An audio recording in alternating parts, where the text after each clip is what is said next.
Hello, my name is Richard Browning, Professor of Animal Science at Tennessee State University. I was asked to speak at the 2020 Spanish Goat Gathering about some of the research that we have been conducting with Spanish goats. Since 2003, we've run a series of breed evaluation studies where we've compared Spanish goats to other breeds such as boar, Kiko, and more recently the Savannah and the Myotonic.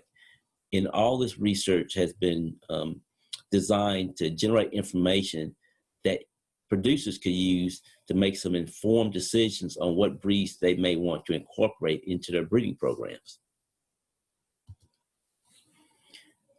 In the U.S., we have a deficit of goat meat production. It's not meeting the demand. So last year, we imported 36.5 million pounds of goat meat, and that equates to over 1 million head of goats imported by the U.S. in the form of carcasses. So that means there's opportunity for U.S. producers to supply some of this goat meat, but to do so, we'll have to, one, increase the number of does in production, and two, we'll have to increase the level of production of these does. Profit or loss in most commercial operations is going to be determined by productivity of the doe herd. We need a herd that's going to be productive at a level that's going to generate enough revenue to offset the management costs as well as allow the producers to realize a profit.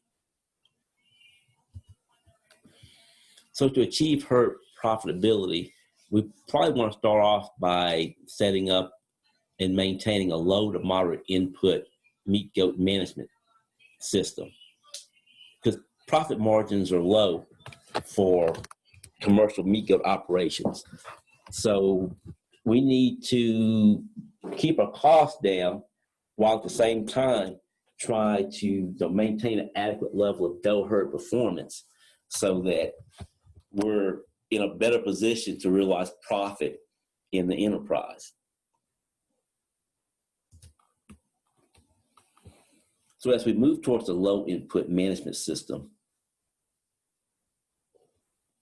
we're going to be dependent on forage to maintain the doe herd.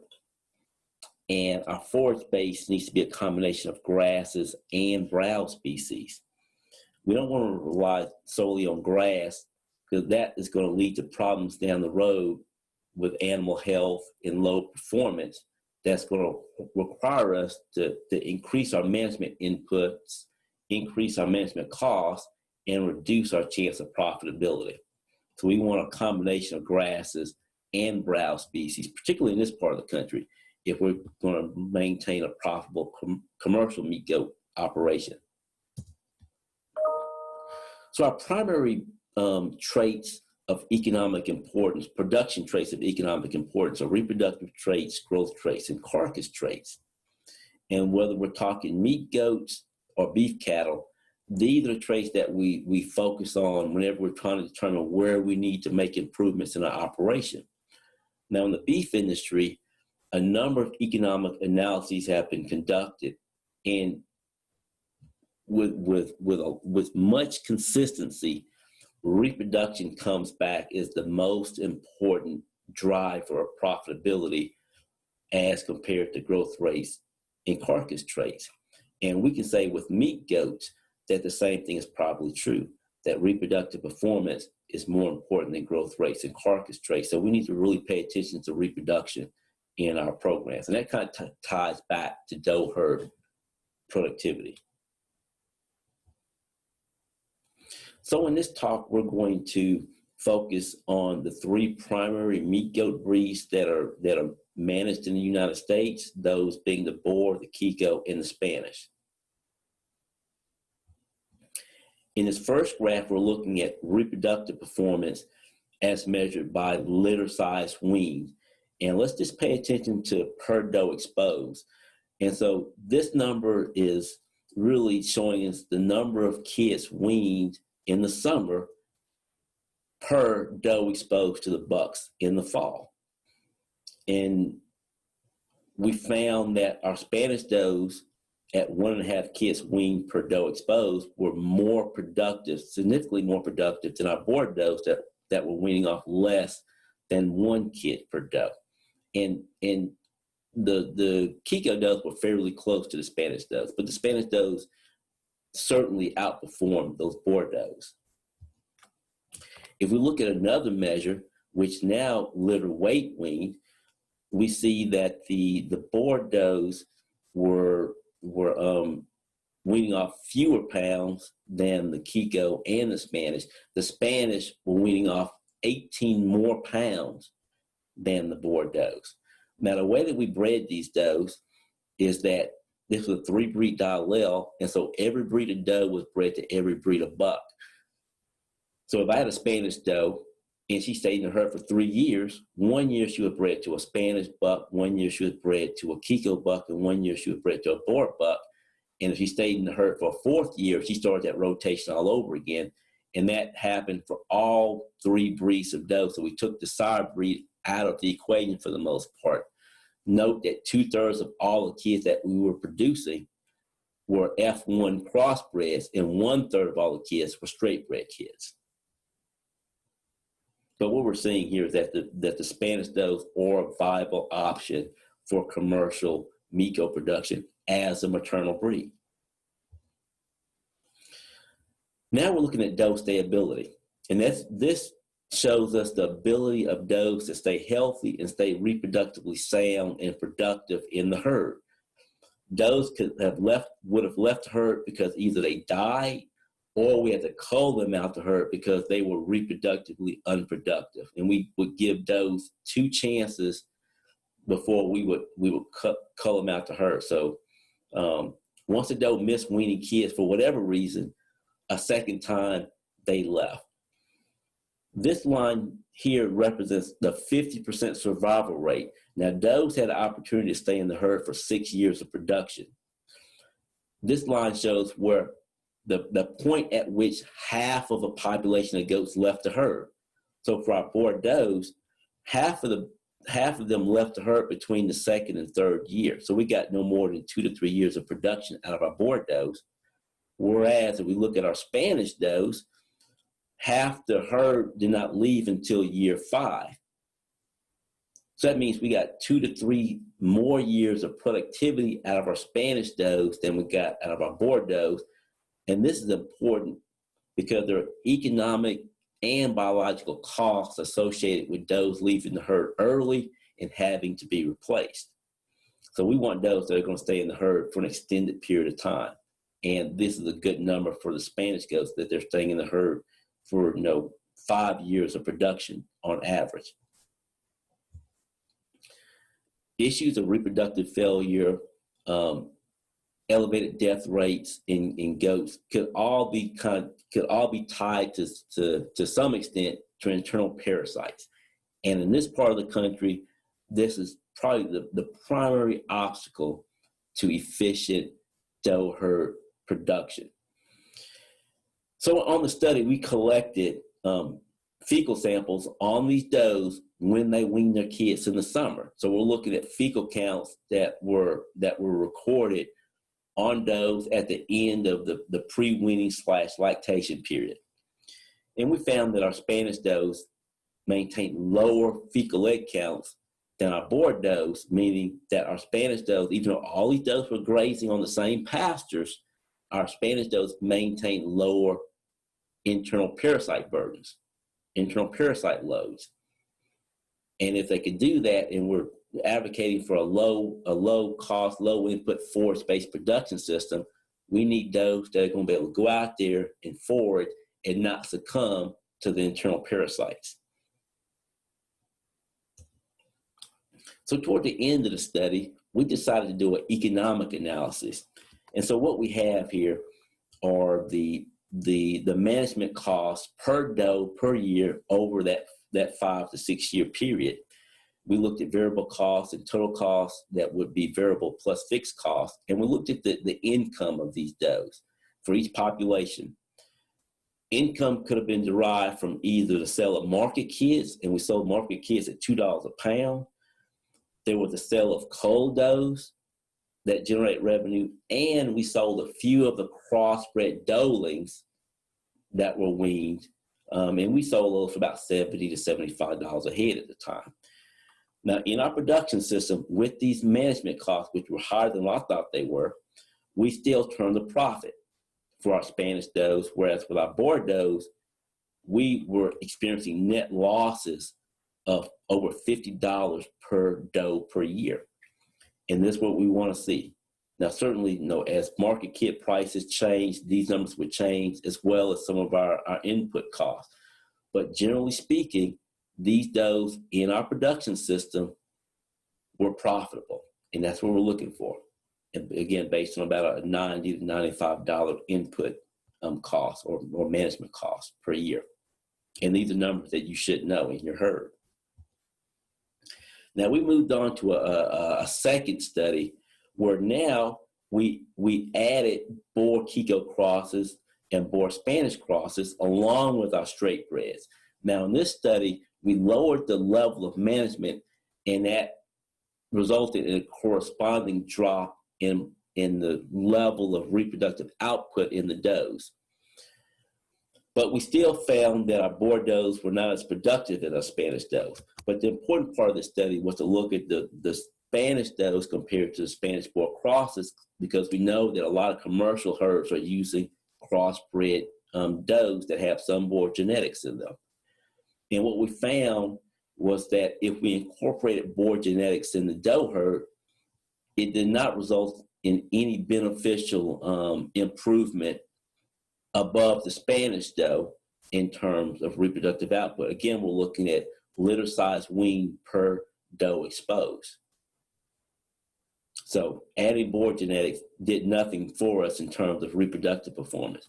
Now, if I started with boar does and I added Spanish genetics, now I could see some improvement here, because from the boar doe to the boar Spanish cross, I've got a marked improvement in litter size wean. And so if I have a boar doe, introducing some Spanish genetics is going to improve reproductive performance. But if I have Spanish does, incorporating boar genetics is not going to do me any good. So those numbers we've looked at, some of the differences, some of the variation among the breeds, between the breeds for performance. We also need to realize that there is some variability, there's some differences within the population, whether we're talking about within our individual Spanish herds or within the Spanish breed in general. And to kind of look at this for an example, let's take a look at 4 years of productivity in our research herd. Now we have the overall research herd values that are across the 3 breeds, the boar Kiko in Spanish, and we were weaning off 1.3 kids and just about 50 pounds weaned. If we look at the Spanish doe subset, 1.5 kids weaned, which matches that very first table or that very first figure that we had, and about 55 pounds weaned off. Now we have 3 does that were very productive does, and over those 4 years of mating, they averaged 2+ kids weaned per year and 80 to 90 pounds weaned. Now we put that $2 per pound value on these litters. We're looking at anywhere between $160 and $180 generated. And if we have a $90 management cost, that means we've generated about $80 of profit. $80 of profit on these does. No, per doe. That's per doe. Now we have 2 more does, 2 more Spanish does, and they average 1 kid weaned per year and 35 pounds weaned on average. And so we put the same $2 value per kid weight, per pound kid weight on these litters. We're generating $70 of revenue. Now, they cost me $90 to maintain, just like these cost me $90, but now instead of generating $80 of profit, I'm suffering $20 per year loss per doe. So this indicates that in this production system, in our model, we need to have a system in place to identify these does and move them out the herd. Now think of that budget table that we had, and those Spanish does were averaging maybe, we're looking at $5 to $10 per doe profit. Now if I could bump that up, and I'm talking $80 per doe profit, that makes my bottom line look a whole lot better. And so these are the does I need to identify and use. These are the does I need to identify and move them out the herd. Now, a lot of this can be based on your individual herd averages and benchmarks, your production systems and your cost of management, that sort of thing. But we need to have these types of evaluations in our herd.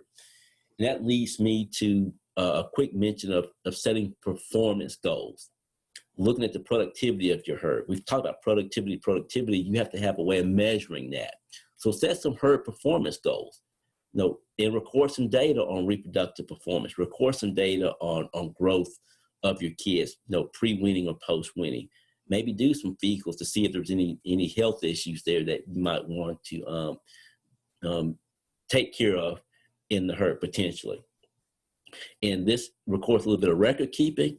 But if you're running it as a business and you're trying to turn a profit, you should have some records that you can rely on to determine whether or not you're actually earning a profit or just generating revenue, but not even covering your management costs.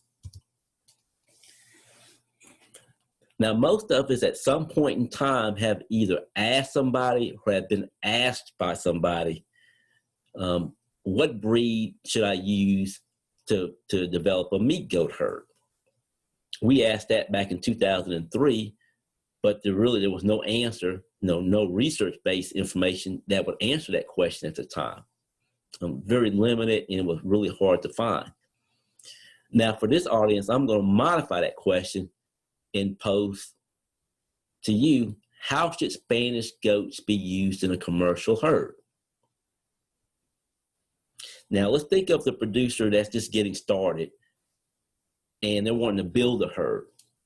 We could put a check mark by genetic base for the doe herd. Yes, we know that the Spanish goats have good maternals, they have good fitness attributes. And so, yes, if we want to build a commercial herd, the Spanish goats fit fit the bill for that, whether straight bred Spanish goats or some Spanish influenced goats. We want to incorporate Spanish genetics in our female base. Now, if we have an established herd, this is the question, or even if you're starting a herd, I always ask this question as a follow-up to the question about what breed I should use. I'll ask the producer in return, what is your target? Is it market kids or replacement doelings? If your primary target is market kids, I'm not going to put a check for Spanish sires to produce those kids, because I have other breed options that I can use as a sire breed, whether they're boar sires or Savannah sires or even myotonic sires, because one, I can get some hybrid vigor or heterosis, and in the case of the Savannah or the boar, maybe this overall increased size because of a larger sire breed. Also, I'm getting a little better confirmation of those kids. The buyers at the market houses are going to like the look of them. They like that particular confirmation of animal, and so those animals will have a little added value. Even if they weigh similarly, they look like they're going to be more productive in carcass form. So we want to take advantage of that. Some of that is real and some of it is perceived, but if they're going to pay for a perceived value, then we will gladly take advantage of that. But now in this case, I'm not keeping any does back, because you said your primary purpose is market kids, so we're selling the bucklings and the doelings, so we're not concerned about fitness here. Now, if the producer says my primary focus is replacement doelings, then yes, I could put a check mark here, because we know that if we're producing replacement doelings, they're going to end up in a breeding herd somewhere, either my replacement herd or they're going to be replacements in somebody else's herd. And this person saying, well, I know there's a million does we got a million goat deficit here, so we need to expand our production herd, and they're going to get into the business of producing commercial replacements. If you're raising Spanish does, that's fine. You can produce straight bred Spanish kids as replacement doelings. But even if you're raising Kiko does or Bordeaux, you can use a Spanish buck to produce those replacement doelings. And remember that table that we looked at when we had the Bordeaux versus the Boer Spanish does.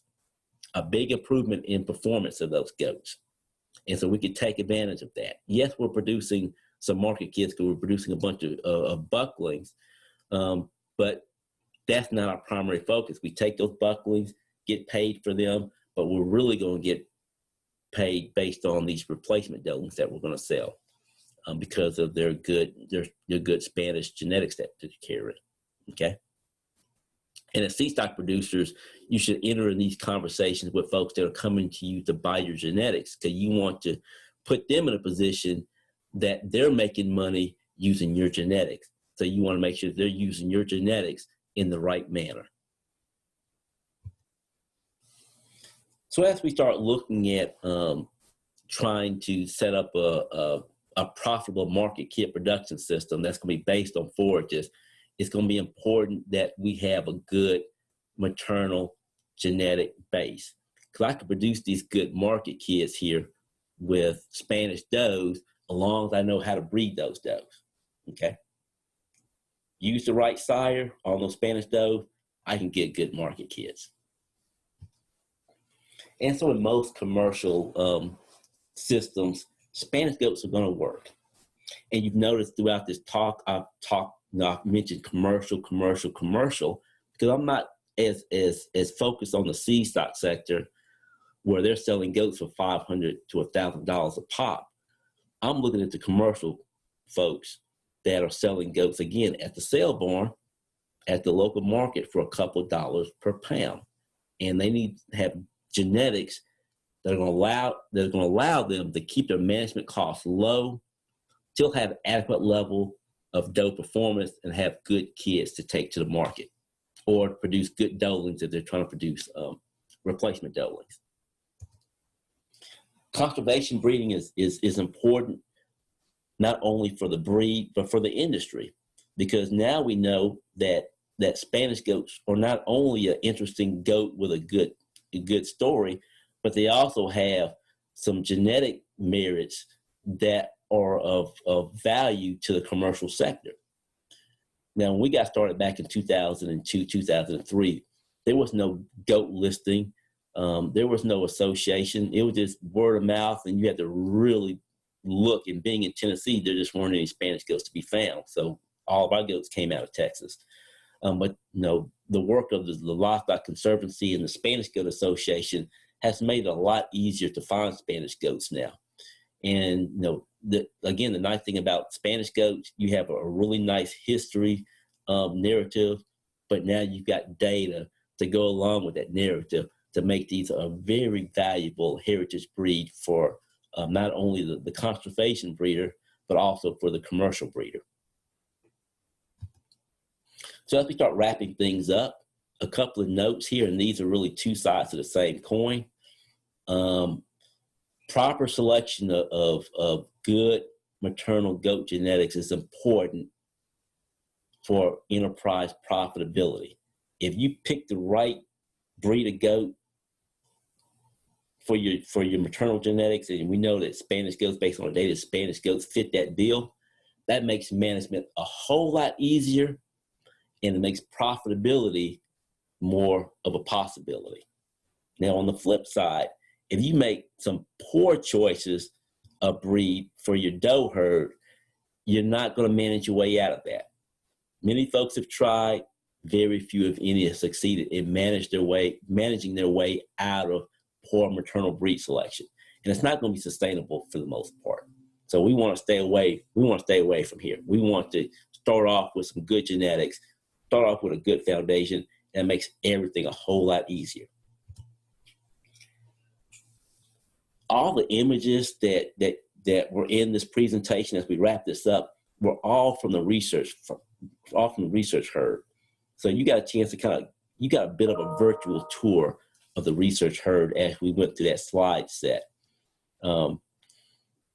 I want to certainly acknowledge that all the research that we've collected over the years, including the snapshot of data that we presented here, were all a result of funding that we've been able to maintain over the years from the USDA and its various funding units.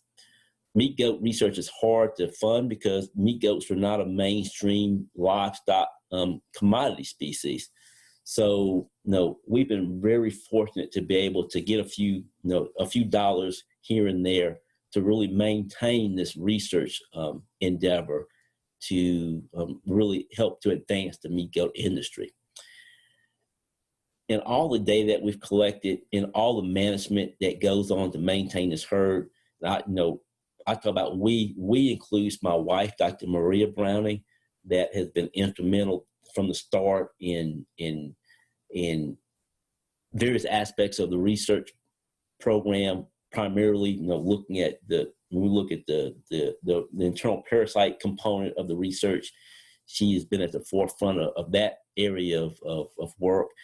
And then over the years, the staff, the students, past staff and students, present staff and students, without them being out there managing those goats, feeding them, deworming them, treating sick animals, tagging kids, weighing goats, looking for animals that are stuck in fences or in hay bales, all these things, whether it's on the weekends, whether it's at night, whether it's on holidays, in between classes, I need to certainly, give a big thank you to all those that have been instrumental in maintaining the program, the goat herd, and make sure that we had data collected that was going to be of value for publication and for dissemination to the industry.